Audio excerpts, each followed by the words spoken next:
अब समझ में आया कामिनी कि बबीता जी और रिंकी खाने से काहे उठकर चली गई और अक्षय के पापा सब्जी दोबारा लेने से काहे मना कर दिए। हम तो पहले निवाले से ही उनका मुंह देखकर समझ गए, वो तारीफ तुम्हारी नहीं, सब्जी की नहीं, अपनी जिद की कर रहे थे। हमको नीचा दिखाने के लिए अपना मन मारकर तुम्हारी तारीफ करते रहे, बस। झूठ और दिखावा ज्यादा दिन तक नहीं टिक पाता है, एक न एक दिन सामने आ ही जाता है। मम्मी जी की जगह रसोई संभाल कर नहीं मिलती है, रिश्ता निभाना पड़ता है और वो तुम कभी नहीं निभा पाओगी। पापा जी की जिंदगी में मम्मी जी की जगह तुम कभी भी नहीं ले सकती कामिनी।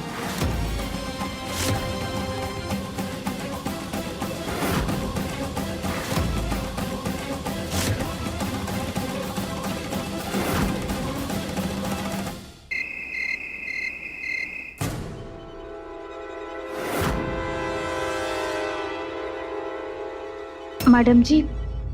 अरे साची, आओ आओ अंदर आओ।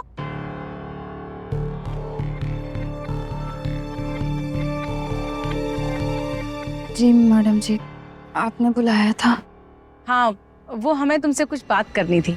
जी कहिए ना, क्या बात है? यही कि नाम तो बहुत प्यारा सोचा है तुमने, पायल और शौर्य के होने वाले बच्चे के लिए, देव स्वरूप।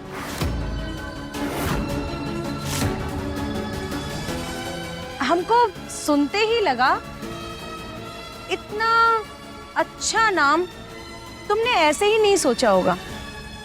सच बताओ, ये नाम तुमने और शौर्य ने अपने बच्चे के लिए सोचा था ना?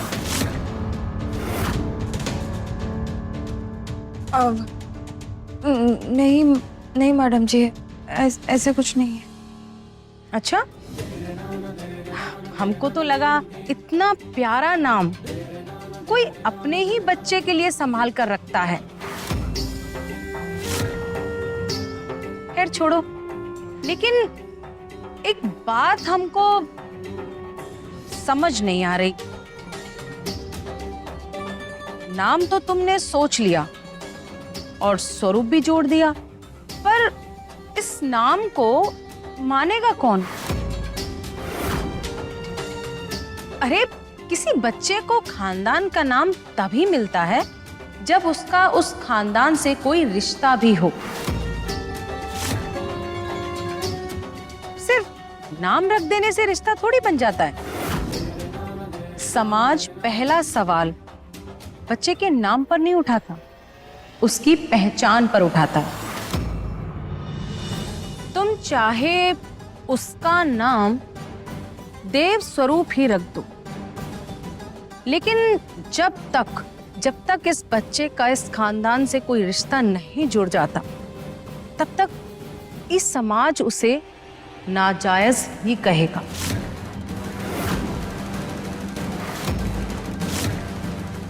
ये दुनिया उसकी पैदाइश पर सवाल उठाएगी, लेकिन ये रिश्ता बनेगा कैसे?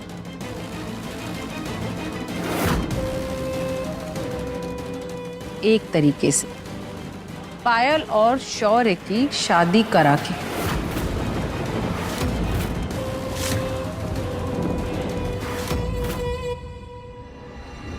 बदकिस्मती से समाज का नियम भी यही कहता है। लेकिन अब सवाल ये उठता है कि शौर्य की शादी पायल से होगी कैसे?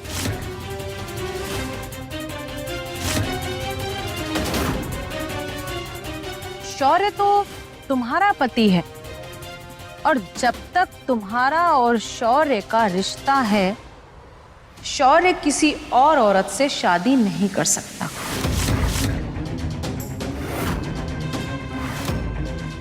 तो फिर लगता है बेचारा बच्चा पैदा होने से पहले ही समाज के कटघरे में खड़ा होगा। हर मोड़ पर लोग उसकी पैदाइश पर उंगली उठाएंगे।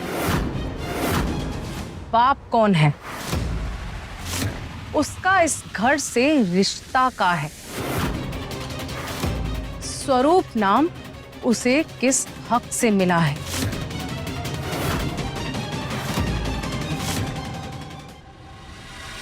सोचकर ही उस मासूम पर तरस आ जाता है।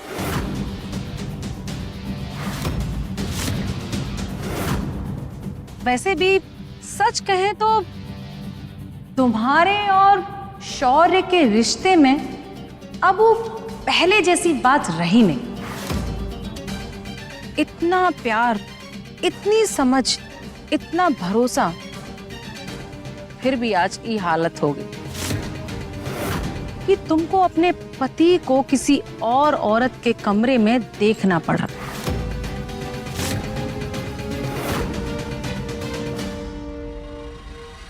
जानती हो ये सब कब शुरू हुआ? जब से ये बात सामने आई कि तुम कभी मां नहीं बन सकती।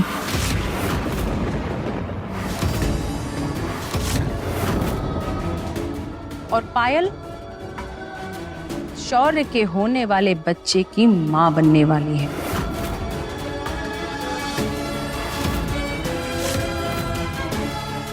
और तुम हर रोज किसी और के साथ शौर्य को अपनी आंखों के सामने वो जिंदगी जीते हुए देखोगी जिसके सपने कभी तुम देखा करती थी। अब देखो साची, हम तुम्हारे दुश्मन नहीं हैं।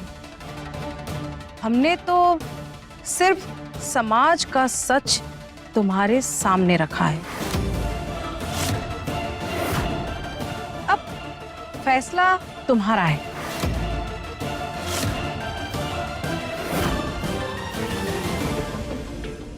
बस एक